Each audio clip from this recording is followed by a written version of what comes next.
हमारा जो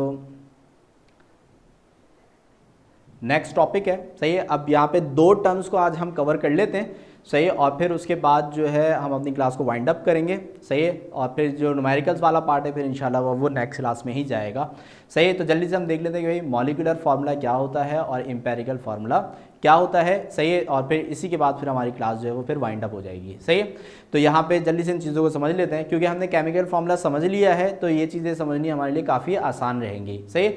तो मॉलिक्यूलर फार्मूला, क्योंकि हमारे पास कुछ जो सब्सटेंस हैं, सही, यानी कि जो हमारे पास कंपाउंड्स हैं, ठीक है, तो उनमें से बहुत से सब्सटेंस ऐसे होते हैं कि उनका मॉलिक्यूलर फार्मूला भी होता है और एम्पेरिकल फार्मूला भी होता है। कुछ कंपाउंड्स ऐसे भी होते हैं कि जिनका मॉलिक्यूलर और एम्पेरिकल फार्मूला सेम होता है। तो इस बात को आपने क्लियर रखना है कि कुछ कंपाउंड्स हमारे पास ऐसे होते हैं कि जिनका मॉलिक्यूलर फार्मूला भी होता है और एम्पेरिकल फार्मूला भी होता है, और यानी कि दोनों अलग अलग होते हैं, सही है।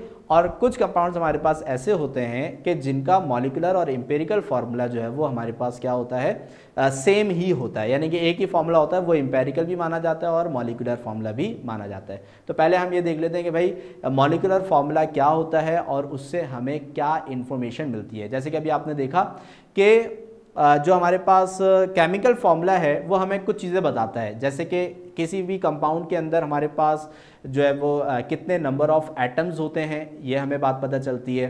कौन कौन से नंबर ऑफ एटम्स होते हैं ये हमें बात पता चलती है, उसके टोटल नंबर ऑफ एटम्स हमें पता चल जाते हैं, सही। तो ये चीज़ें हमें कोई भी केमिकल फार्मूला जो है वो बताता है। अब ऐसा फार्मूला, सही, जो कि हमें क्या बताए, एक्चुअल नंबर ऑफ एटम्स, सही, प्रेजेंट इन दैट मॉलिक्यूल, सही, यानी कि हमें उस एटम के अंदर मौजूद एक्चुअल तादाद पता चल जाए, सही, तो उसको हम कहते हैं, ऐसे फार्मूले को हम कहते हैं molecular formula. So the molecular formula is the chemical formula of that compound that shows the actual number of atoms present in that molecule, सही, उस मॉलिक्यूल के अंदर जो एक्चुअल तादाद सारे सब्सटेंस की, सारे एलिमेंट्स की मौजूद है उसको हम मॉलिक्यूलर फार्मूला कहेंगे, सही। जैसे कि हमारे पास क्या नाम है, एग्जाम्पल में अगर हम आए, सही, तो जैसे कि हमारे पास है भाई ग्लूकोज का ही रिपीट करते हैं, C6H12O6, सही, C6H12O6। अब इसको अगर हम देखें तो ये हमें बिल्कुल एक्चुअल तादाद बता रहा है कि भाई एक ग्लूकोज के मॉलिक्यूल के अंदर हमारे पास 6 कार्बन, 12 हाइड्रोजन और 6 ऑक्सीजन मौजूद रहते हैं, सही। तो इस तरीके से हमारे पास क्या हुआ कि जो ग्लूकोज का मॉलिक्यूलर फार्मूला है वो बन गया C6H12O6 because it shows the actual number of atoms present in that molecule, सही। इसी तरीके से अगर ये तो था ग्लूकोज का, सही, इसी तरीके से अगर हम बेंजीन का अगर बढ़ें तो बेंजीन का होता है C6H6, सही, C6H6। So this is the formula, say this is the formula of benzene, molecular formula of benzene, because it shows the actual number of atoms present in the molecule of benzene, which is 6 numbers of carbon atom and 6 numbers of oxygen atom, सही। तो ये हमारे पास जो है ये इसके actual तादाद को क्या कर रहा है, रिप्रेजेंट कर रहा है, सही। तो यहाँ पे हमारे पास ये क्या है भाई, ये इसका मॉलिक्यूलर फार्मूला है, ठीक है भाई, क्लियर हो गई बात यहाँ पे, सही। इसी तरीके से अभी कुछ बच्चों ने पूछा भाई सर CO2 और एक ने पूछा है H2O, सही है। तो CO2 ये कार्बन डाइऑक्साइड का मॉलिक्यूलर फार्मूला है और H2O ये भी कार्बन, ये वाटर के मॉलिक्यूल का मॉलिक्यूलर फार्मूला है, सही है। तो इसमें हमें कार्बन और ऑक्सीजन का जो आपको एक्चुअल तादाद है वो पता चल रही है, सही। इसी तरीके से वाटर में हाइड्रोजन और ऑक्सीजन की जो एक्चुअल तादाद है वो हमें पता चल रही है, सही।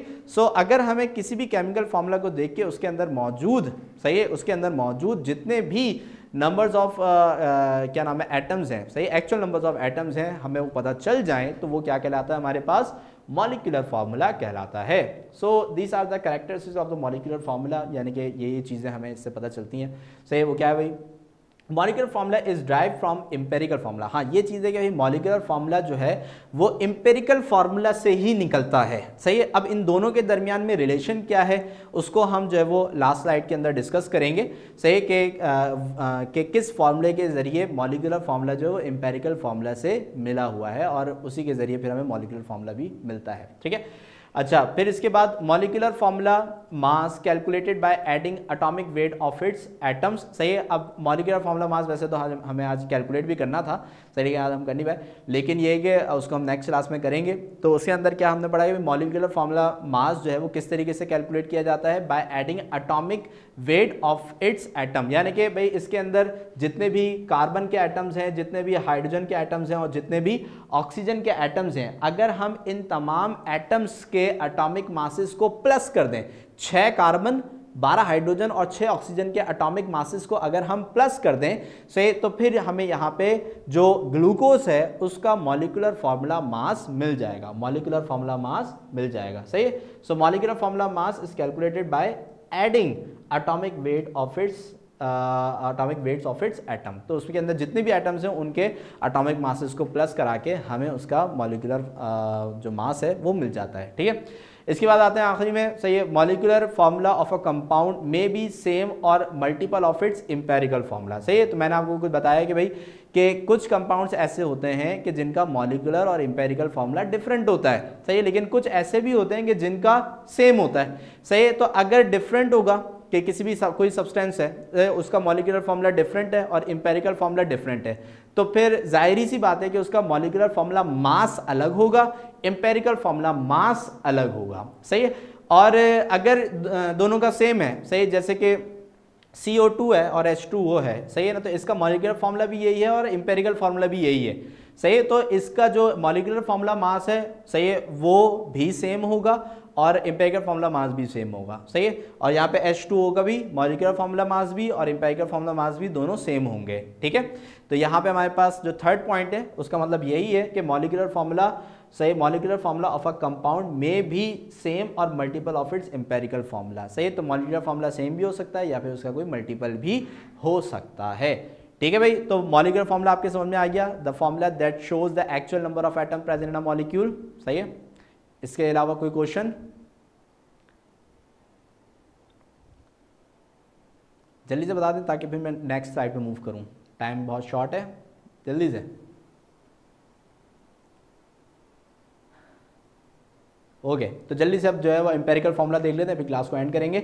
सही है, तो एम्पिरिकल फार्मूला, अब एम्पिरिकल फार्मूला जो है ना वो आपके लिए काफ़ी जो है वो आसान रहेगा। सही है, एम्पिरिकल फार्मूला हमारे पास क्या होता है, एम्पिरिकल फार्मूला उस फार्मूले, उस केमिकल फार्मूला को हम कहते हैं, सही, कि जिसके अंदर हमारे पास जो क्या नाम है, जो एटम्स उसके अंदर मौजूद होते हैं ये उसके रिलेटिव रेशो को शो करता है, यानी कि रेशोज को शो करता है। सही है, अब जैसे जल्दी से हम इसको देखते हैं, ठीक है, जैसे ग्लूकोज है, ग्लूकोज का फॉर्मूला हमने अभी जो मॉलिक्यूलर फॉर्मूला है वो हमने क्या पढ़ा, C6H12O6, ये इसका क्या था, मॉलिक्यूलर फार्मूला था। सही है, अब सर ये तो इसका मॉलिक्यूलर फार्मूला था ना, अब इसका एम्पिरिकल फार्मूला क्या होगा।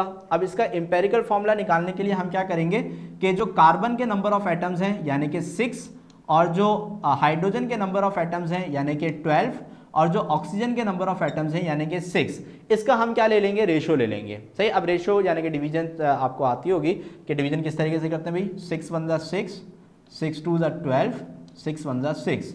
सही, so the ratio of the carbon is 1 and the ratio of the hydrogen is 2 and the ratio of the oxygen is 1। सही, तो अगर मैं यहाँ पे इसके यानी कि ग्लूकोज का जो फॉर्मूला है उसको उसके रेशो के हिसाब से लिखूँ तो ये क्या हो जाएगा, CH2O। सही, तो अब यहाँ पे हमारे पास क्या है कि भाई ये जो ग्लूकोज का ये जो फॉर्मूला हमें मिला ये क्या है, इसका एम्पिरिकल फॉर्मूला है। सही, ये क्या है, इसका एम्पिरिकल फार्मूला है। सही है, तो यहाँ पे हमारे पास जो है, सही, इसके अंदर, सही, इस फॉर्मूला के अंदर हमें एक्चुअल तादाद पता चल रही है तो ये मॉलिक्यूलर फार्मूला कहलाएगा।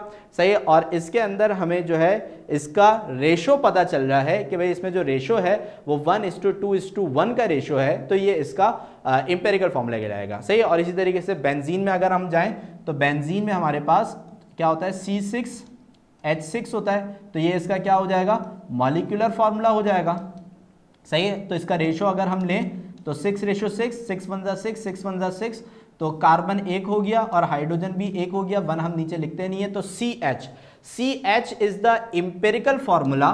सही, is the empirical formula of benzene. सही, एम्पिरिकल फार्मूला ऑफ बेंजीन। ठीक है। अच्छा, हसन को पहले से बता था, ठीक है। तो यहाँ पे दोनों में आपने डिफरेंस को ध्यान में रखना है, सही है कि molecular formula shows the actual number of atoms and empirical formula shows the क्या नाम है, relative ratio of the atoms present in that molecule, सही। तो उनके दरमियान जो रेशियो है उसको ये जो है वो शो कराता है। क्लियर हो गई बात यहाँ पे, सही। तो यहाँ पे हमारा जो एम्पेरिकल फार्मूला का जो टॉपिक है ये मुकम्मल हो गया, सही है। अब जो हमारी नेक्स्ट क्लास होगी, सही, उसके अंदर हम जो है क्या नाम है, यहीं से ही अपने टॉपिक को शुरू करेंगे और एम्पेरिकल और मॉलिक्यूलर फार्मूला को समझते हुए इनके दरमियान जो रिलेशन की बात मैंने करी है उसको देखेंगे, और फिर इनका मास हम किस तरीके से कैलकुलेट करते हैं, द कैलकुलेटिव पार्ट, वो हम फिर नेक्स्ट क्लास के अंदर डिस्कस करेंगे। अभी तक के लिए कोई भी क्वेश्चन है जल्दी से पूछना, फिर हम क्लास को जल्दी से फिर एंड करेंगे, सही है। तो मैं टास्क जो है वो निकाल लेता हूँ। ये वो टॉपिक्स हैं जो आज हमने डिस्कस करने थे लेकिन अभी नहीं करें हमने, तो उसको इंशाल्लाह नेक्स्ट क्लास के अंदर हम करेंगे, ठीक है। तो टास्क पे हम देखते हैं जो जो चीज़ें हमने करनी है इस वीक में, सही है, उस पर हम देख लेते हैं भाई कि आज हमने जो है वो केमिकल फार्मूला अल्हम्दुलिल्लाह कंप्लीट कर लिया है, सही। कंपाउंड और मिक्सचर को हमने समझ लिया है, सही। और इसके अलावा हमने मॉलिक्यूलर मास और एम्पेरिकल फार्मूला, मास में सिर्फ मॉलिक्यूलर मास और मॉलिक्यूलर फार्मूला और एम्पेरिकल फार्मूला को समझा है। अभी मास हमने कैलकुलेट करना नहीं सीखा, तो जहाँ तक हमने सिर्फ डेफिनेशन तक समझा हुआ है ना, तो वहीं तक आपने करना है, सही। और इसके अलावा, सही है, जो MCQs की प्रैक्टिस है, लाजमी सी बात है, वो भी आपने करनी है। और उसका तो मुझे आपका रिजल्ट भी दिखता है, जिस तरीके से आप आंसर बताते हो, बहुत अच्छी बात है, वेरी गुड, सही है। और कोई क्वेश्चन जल्दी से पूछ रहे हैं, फिर हम क्लास को जल्दी से वाइंड अप कर रहे हैं, सही है। जल्दी से 1 मिनट में आपको दे रहा हूँ, और जिसको समझ में आ गया वो लिख दे भाई ओके, और बता भी दे आज की क्लास आपको कैसी लगी, सही है। और जो है वो मज़ा आया आपको क्लास में, सही है, ओके, ओ हो जज्बाती हो गया ये, सही है। हीलियम का हीलियम ही होगा, HE होगा, सही है, ठीक है। क्लास में आपको समझ में आया, मज़ा आया, कोई कन्फ्यूजन तो नहीं रही, सही है।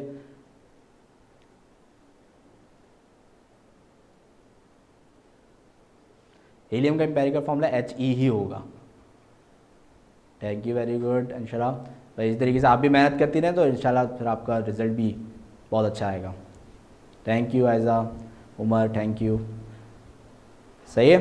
तो इंशाल्लाह फिर आपसे नेक्स्ट क्लास में मुलाकात होगी, सही है। अच्छा, एक बात, बड़ी इंपॉर्टेंट बात मैं आपसे, सही, थैंक यू मास, सही है, बड़ी इंपॉर्टेंट बात मैं आपको बता दूं कि भाई देखें, कोई भी अच्छी चीज़ होती है, सही है, तो उसको हमें ये चाहिए कि हम उसको आगे बढ़ाएं, सही है। तो उसके लिए ज़रूरी ये होता है कि आपने जैसे देखा भी, आपने क्लास दी, आपको बहुत अच्छा समझ में आया, कुछ बच्चे 3 हफ्तों से क्लासें ले रहे हैं, कुछ बच्चे 2 हफ्तों से ले रहे हैं, कुछ की आज पहली क्लास थी। तो अगर आपको इससे कोई भी बेनिफिट होता है ना, तो इसको आप दूसरे बच्चों को भी बताएं, सही है, आपके फ्रेंड्स हैं, आपके कज़न्स हैं, सही, ताकि वो भी इससे जो है वो बेनिफिट्स हासिल करें, सही। इससे क्या होता है कि अल्लाह ताला फिर आपको भी रिवॉर्ड्स देता है बहुत अच्छे अच्छे, ठीक है, आपका भी रिजल्ट अच्छा आएगा और सब चीज़ें, ठीक है। तो इसको आपने जहन में रखना है कि जब आप नेक्स्ट क्लास में आए तो अपना कोई भी एक दोस्त, एक कज़न, उसके साथ आप इस बात को शेयर करें, और फिर जो है वो आप उसको इन क्या नाम है, ऑनलाइन क्लासेस में अपने साथ शामिल करें, ठीक है बेटा, सही है। तो हमें एक टास्क रखा करें कि भाई एक बच्चा, सही है, यानी कि एक कोई भी कज़न हो गया, दोस्त हो गया, तो उसको मैं अपने साथ इंडल्ज कर लूँ, ठीक है बेटा, सही है, ओके, अल्लाह हाफिज़।